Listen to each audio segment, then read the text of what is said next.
اگلی صبح مان اور چوچو کھیل رہے تھے. موسم بہت خوشگوار تھا. پرندے چہچہا رہے تھے.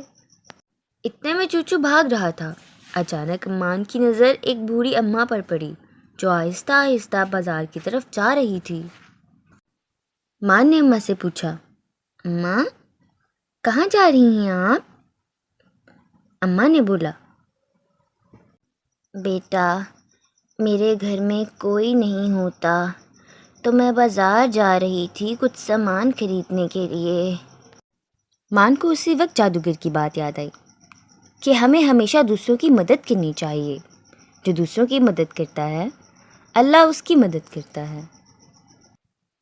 مان نے اماں کو گھر جانے کا بولا. اماں آپ گھر چلی جائیں، یہ سب سامان میں لا دوں گا. بیٹا تم کیسے جاؤ گے؟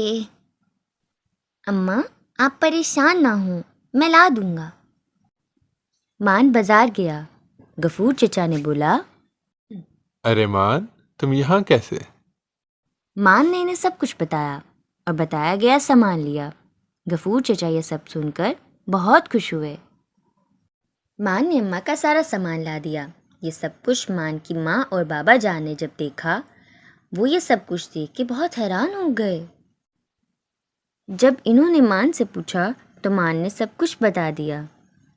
وہ دونوں یہ سب کچھ سن کر بہت خوش ہوئے اور مان پر ناز ہوا اور اسے شاباشی بھی دی تاکہ وہ ایسے ہی اچھے اچھے کام کرتے رہے. پیارے بچوں، اگر آپ کو ہماری سٹوری اچھی لگی ہو تو اسے لائک شیئر اور سبسکرائب کرنا بالکل نہیں بھولنا. Good bye. بائے.